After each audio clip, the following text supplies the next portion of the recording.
Movie start होती है तो हम एक लड़की कोर्टनी और उसकी छोटी बहन को एक गाड़ी से जाता हुआ देखते हैं। तभी कोर्टनी मोबाइल यूज करने में बिजी हो जाती है, जिसकी वजह से उसकी गाड़ी एक क्रेन से टकरा जाती है और वो नीचे रिवर में गिर जाती है। अब इस एक्सीडेंट में कोर्टनी तो बच जाती है, लेकिन उसकी छोटी बहन मर जाती है, जिसकी वजह से कोर्टनी डिप्रेशन में चली जाती है और वो इस हादसे की वजह से आफ्टर लाइफ यानी इंसान की लाइफ के बाद क्या होता है उसके बारे में काफी सोचती है। असल में कोर्टनी एक मेडिकल स्टूडेंट होती है। फिर एक दिन उसके सामने एक पेशेंट को लाया जाता है जिसकी दिल की धड़कनें काफी टाइम के लिए रुक गई थी। इट्स मीन वो लेडी मर गई थी, लेकिन सीपीआर देकर उसे दोबारा जिंदा किया जाता है। तब कोर्टनी उस लेडी से पूछती है, जब आपकी हार्ट बीट बंद हो गई थी तो आपने क्या महसूस किया? क्या आपने अपने किसी खोए हुए इंसान को देखा या फिर कुछ फील किया? लेकिन वो पेशेंट उसकी बात का जवाब नहीं देती और उसे पूछती है कि क्या तुमने अपने किसी को खो दिया है? इसके बाद डॉक्टर उस पेशेंट को वहाँ से ले जाते हैं, लेकिन वो औरत मर कर दोबारा जिंदा हुई थी। तो कोर्टनी ये देख कर काफी हैरान थी। वहीं पर हम कोर्टनी की फीमेल फ्रेंड को देखते हैं जो कि लाइब्रेरी में बैठकर रो रही थी, क्योंकि मेडिकल की स्टडी उसे काफी मुश्किल लगती थी और सिर्फ उसे अपनी मदर के प्रेशर की वजह से ही मेडिकल की स्टडी करनी पड़ रही थी। तब कोर्टनी उसे कहती है कि मैं स्टडी में तुम्हारी हेल्प कर सकती हूँ, लेकिन इसके बदले में तुम्हें मेरी भी हेल्प करनी पड़ेगी मेरे एक प्रोजेक्ट में। फिर कोर्टनी उसे नेक्स्ट डे कॉलेज की बेसमेंट में बुलाती है, जहाँ पर किसी का आना भी अलाउड नहीं था। फिर कोर्टनी की फ्रेंड उसकी हेल्प करने के लिए एग्री हो जाती है। इसके बाद हमें कोर्टनी का मेल फ्रेंड दिखाया जाता है। अब कोर्टनी उससे इधर उधर की बातें कर उसे भी बेसमेंट में बुलाती है। असल में कोर्टनी को अपने एक्सपेरिमेंट के लिए 2 लोगों की हेल्प चाहिए थी, इसीलिए वो अपने दोनों फ्रेंड्स की हेल्प लेती है। फिर रात को वो दोनों भी उसी बेसमेंट में आ जाते हैं। अब यहाँ पर कोर्टनी उनके सामने सारी बात रिवील करती है कि असल में मैं एक एक्सपेरिमेंट करने जा रही हूँ जिसका नाम फ्लैट लाइनर है, जो मेडिकल साइंस में काफी बड़ी डिस्कवरी और अचीवमेंट होगी, क्योंकि मरने के बाद इंसानों को व्हाइट कलर की लाइट दिखती है और इसी दौरान थोड़े टाइम के लिए इंसान का दिमाग जिंदा भी रहता है। ये वही टाइम होता है जब इंसान लाइफ के बाद अपनी आफ्टर लाइफ में एंटर करता है। आफ्टर लाइफ में जाने के बाद इंसान के ब्रेन में क्या क्या हो रहा होता है, उन्हीं एक्टिविटीज को हमें चेक करना है। यानी अभी इस एक्सपेरिमेंट में 1 मिनट के लिए कोर्टनी की दिल की धड़कनें बंद होंगी और उसकी पूरी बॉडी मरने लगेगी और इसी बीच उसके ब्रेन की सारी एक्टिविटीज को रिकॉर्ड किया जाएगा। फिर ऐसा करने के बाद उन्हें उसकी दिल की धड़कनें वापस स्टेबल करनी होंगी, यानी वापस लानी होंगी। अब ये सुनकर कोर्टनी का मेल फ्रेंड तो इस एक्सपेरिमेंट के लिए एग्री हो जाता है, लेकिन कोर्टनी की फीमेल फ्रेंड काफी घबराने लगती है, क्योंकि किसी मरे हुए इंसान को दोबारा से जिंदा करना कोई आसान बात थोड़ी होती है। इसके बाद वो लोग अपना प्रोसीजर स्टार्ट कर देते हैं। कोर्टनी का मेल फ्रेंड उसे इंजेक्शन लगा देता है और अब आहिस्ता आहिस्ता कोर्टनी की दिल की धड़कनें बंद होने लगती है, उसकी पूरी बॉडी वाइब्रेट करने लगती है और यहाँ पर कोर्टनी मर जाती है। और फिर ये लोग कोर्टनी की ब्रेन एक्टिविटीज रिकॉर्ड करने लगते हैं और दूसरी तरफ हम कोर्टनी को देखते हैं, जहाँ उसकी नई पुरानी सारी मेमोरीज रिफ्रेश होने लगती हैं। उसने बचपन में क्या किया, क्या पढ़ा लिखा, उसे अचानक से सब कुछ याद आने लगता है। उधर देखते ही देखते 1 मिनट पूरा हो जाता है और कोर्टनी को इंजेक्शन देकर दोबारा से जिंदा करने की कोशिश की जाती है, लेकिन वो जिंदा हो ही नहीं रही थी। फिर वो लोग उसे सीपीआर देते हैं। वो लोग सब कुछ कर रहे थे उसे जिंदा करने के लिए, लेकिन वो फिर भी जिंदा नहीं हो रही थी। तब ये देखकर कोर्टनी की फ्रेंड बहुत ज्यादा डर जाती है और वो उस डॉक्टर को इमरजेंसी की सूरत में बेसमेंट में बुलाती है। तब यहाँ पर वो डॉक्टर इमरजेंसी मैसेज देखकर नीचे जाने लगता है। तब उसे देखकर मार्लो भी उसके पीछे पीछे आने लगती है। जब वो नीचे आता है तो कोर्टनी की फ्रेंड उसे सारी बात बता देती है कि ये एक्सपेरिमेंट कोर्टनी का ही था और 2 मिनट हो गए हैं, अभी तक वो दोबारा जिंदा नहीं हो रही। तब ये देखकर वो डॉक्टर कहता है कि सिर्फ सीपीआर से काम नहीं चलेगा, पहले उसकी हार्ट बीट को अनस्टेबल करना है। इसके बाद वो उसके मुंह में एक वायर डालता है जो कि उसकी हार्ट तक पहुंच जाती है। ऐसा करने के बाद वो उसे दोबारा से सीपीआर देने लगते हैं। उधर हम कोर्टनी को देखते हैं जो कि अलग ही दुनिया में आ गई थी। असल में कोर्टनी आफ्टर लाइफ को एक्सपीरियंस कर रही थी, जहाँ पर उसकी बॉडी तो उस हॉस्पिटल के रूम में थी और उसका ब्रेन आफ्टर लाइफ की दुनिया में था।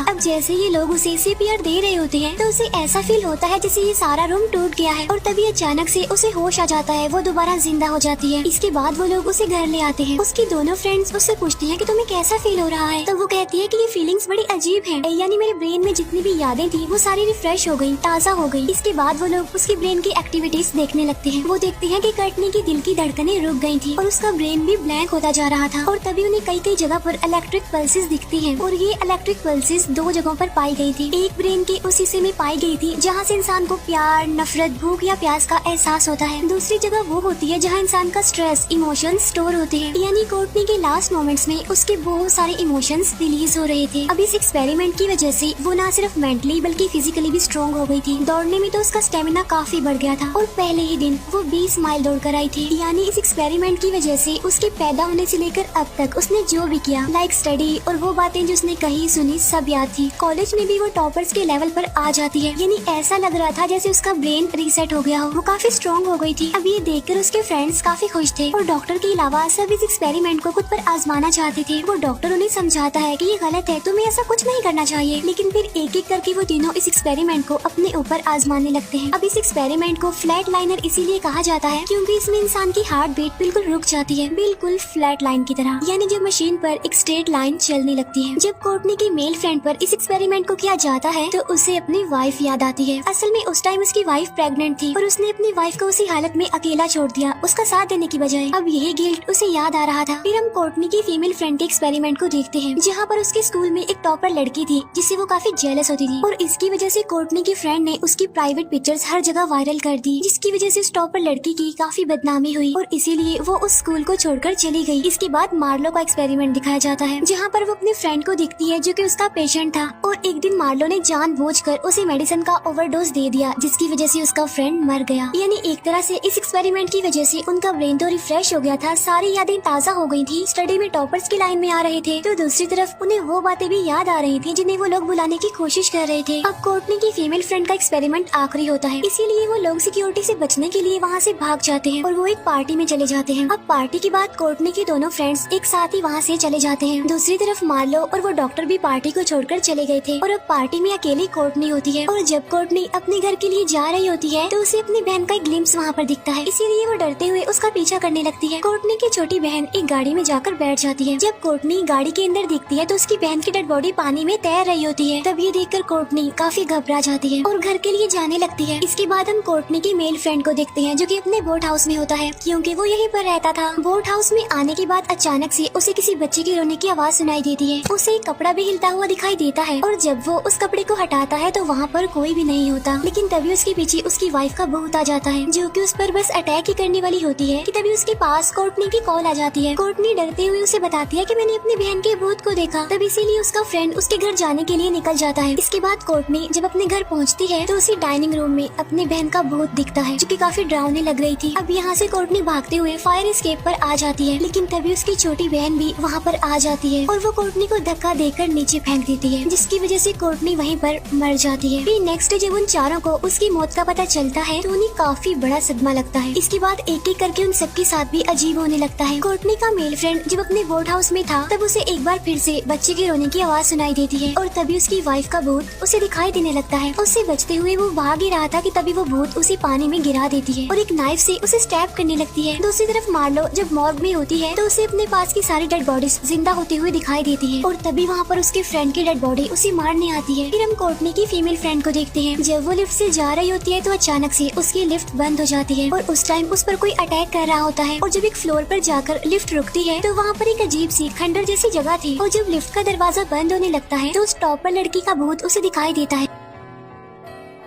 इसके बाद शाम को वो चारों मिलते हैं और इस बारे में डिस्कस करते हैं जो उनके साथ हुआ। तब उन्हें लग रहा था कि इस एक्सपेरिमेंट की वजह से उन्होंने आफ्टर लाइफ का डोर खोल दिया है, जिसकी वजह से कोई एक डिमोनिक पावर है जो उनके पीछे पड़ गई है। तभी कोर्टनी का फ्रेंड कहता है कि मेरी वाइफ तो अभी जिंदा है, लेकिन उस डॉक्टर को ये सारी बातें अजीब लग रही थी। वो उन्हें समझाने की कोशिश करता है कि ये सब कुछ तुम्हारे दिमाग की गेम है और तुम्हारे साथ रियल में ऐसा नहीं हो रहा और तुम्हें अपने अपने गिल्ट का सामना करना चाहिए बहादुरी से, ताकि ये जो तुम्हारे दिमाग का डर है वो खत्म हो जाए। तभी बात उन लोगों को ठीक लगती है, तो इसीलिए कोर्टनी की फीमेल फ्रेंड उस टॉपर लड़की का एड्रेस ढूंढती है और वो उस लड़की के पास जाकर उसे सारी बात बता देती है कि मैंने ही तुम्हारी सारी पिक्चर्स वायरल की थी। तब यहाँ पर उन दोनों के बीच कुछ बहस होने लगती है, लेकिन बाद में वो टॉपर लड़की उसे माफ कर देती है। इसके बाद कोर्टनी का मेल फ्रेंड भी अपनी वाइफ को ढूंढता है। वो अपनी वाइफ को ढूंढ भी लेता है जिसकी कंडीशन काफी खराब थी और उसके साथ उसका बेटा भी था। अब यहाँ पर उसकी वाइफ उसे माफ नहीं करती, तो इसीलिए कोर्टनी का फ्रेंड उसे काफी इंसिस्ट करता है कि प्लीज मुझे गलती सुधारने का एक मौका तो दो और मैं प्रॉमिस करता हूँ कि मैं हमेशा तुम्हारा और अपने बेटे का ख्याल रखूंगा। तो इसीलिए उसकी वाइफ भी उसे माफ कर देती है। अब इस माफी की वजह से कोर्टनी के दोनों फ्रेंड्स खुश हो गए थे, उन्हें सुकून मिल गया था जैसे। इसके बाद उन्हें फिर कोई भी भूत नजर नहीं आता। अब यहाँ पर मार्लो को ये बात समझ नहीं आती कि मैं उस आदमी से माफी कैसे मांगू जो ऑलरेडी मर चुका है। और जब वो गाड़ी में होती है तो कोई अचानक से एक प्लास्टिक शीट से उसका चेहरा कवर करके उसे मारने की कोशिश करता है, जिसकी वजह से उसकी गाड़ी एक जगह पर टकरा जाती है। अब उसकी सारी सिचुएशन काफी खराब हो गई थी। वो सोचती है कि वो दोबारा से आफ्टर लाइफ में जाएगी और वहीं पर जाकर वो अपने फ्रेंड से माफी मांगेगी। इसीलिए वो हॉस्पिटल हॉस्पिटल में पहुंचकर बेसमेंट में चली जाती है और अपने तीनों फ्रेंड्स को वहां आने का मैसेज करती है। बाद में वो खुद को इंजेक्शन लगाकर आफ्टर लाइफ में भेज देती है और इस बार तो आफ्टर लाइफ की दुनिया और ज्यादा डरावनी थी और वहाँ पर उसे कुछ अजीब चीजों का भी सामना करना पड़ता है, यानी कोई इनविजिबल पावर उसे अंदर की तरफ खींचने की कोशिश कर रही है। और तभी उसे अपना फ्रेंड दिखाई देता है और वो उससे माफी मांगती है, लेकिन तभी अचानक से उसका फ्रेंड उस पर अटैक कर देता है। बाद में वो उसे हॉस्पिटल के एक बेड पर लिटा देता है, जहाँ पर मार्लो एक तूफान में खींची चली जाती है। फिर उसके तीनों फ्रेंड्स भी वहाँ पर पहुँच जाते हैं। 5 मिनट हो गए थे उसे आफ्टर लाइफ में जाकर। ये लोग उसे वापस लाने की काफी कोशिश करते हैं, लेकिन किसी भी तरह करके वो जिंदा नहीं हो रही थी दोबारा। तभी आफ्टर लाइफ में उसे कोर्टनी दिखाई देती है, जो उसे कहती है कि तुम्हें खुद को माफ करना होगा, वरना तुम हमेशा के लिए इसी जाल में फंस जाओगे। तब उसे जिंदा करने के लिए वो डॉक्टर उसकी हार्ट में एक इंजेक्शन को इंजेक्ट करता है और फाइनली उसकी हार्ट बीट चलने लगती है और वो दोबारा जिंदा हो जाती है। इसके बाद मार्लो अपनी टीम को सारी बात बताती है कि मैंने ही अपने फ्रेंड को ओवरडोज देकर मारा था, तब इसीलिए उसे थोड़े दिनों के लिए प्रोबेशन पर रखा जाता है। इसके बाद वो लोग कोर्टनी का लैपटॉप फेंक देते हैं, जिसमें उस एक्सपेरिमेंट की सारी डिटेल्स थी। अब इनके साथ जो अजीब हो रहा था, यानी इन्हें भूत दिखाई दे रहे थे, वो सब कुछ ठीक हो जाता है और सब कुछ नॉर्मल हो जाता है। वैसे उनके साथ हुआ क्या था, अब मैं यहाँ पर आपको बताती हूँ। असल में उस एक्सपेरिमेंट की वजह से उनका ब्रेन एक एक्सट्रीम लेवल पर काम कर रहा था और जब उनकी हार्ट बीट रुक गई थी तो उनकी ब्रेन एक्टिविटी सबसे लास्ट एरिया में थी और ये ब्रेन की वो जगह थी जहाँ इंसान की स्ट्रेस और टेंशन होती है। तो इसीलिए उनकी लाइफ की सारी गिल्ट्स उन पर हैवी होने लगती हैं और यही वजह थी कि वो हेल्यूसिनेट भी कर रहे थे और जो भूत उन्हें नजर आ रहे थे वो असल में एग्जिस्ट नहीं करते, बल्कि वो तो उनके दिमाग का एक वहम था। लाइक कोर्टनी को हमेशा से अपनी बहन की मौत का गिल्ट था, तो इसीलिए उसे अपनी बहन के बारे में हेल्यूसिनेशंस होने लगती थी और इस तरह कोर्टनी के फ्रेंड को भी गिल्ट था अपनी वाइफ का और अपने उस बच्चे का। तभी तो उसे बच्चे की रोने की आवाजें सुनाई देती थी, जबकि उसकी वाइफ तो जिंदा थी और वो चोट जो उसके हाथ में थी वो किसी ने नहीं, उसने खुद ने लगाई थी, किसी भूत ने नहीं लगाई थी। इसी तरह मार्लो भी अपने उस फ्रेंड को हेल्यूसिनेट कर रही थी और कोर्टनी की फीमेल फ्रेंड उस टॉपर लड़की को। तो इसी के साथ ही मूवी यहीं पर एंड हो जाती है।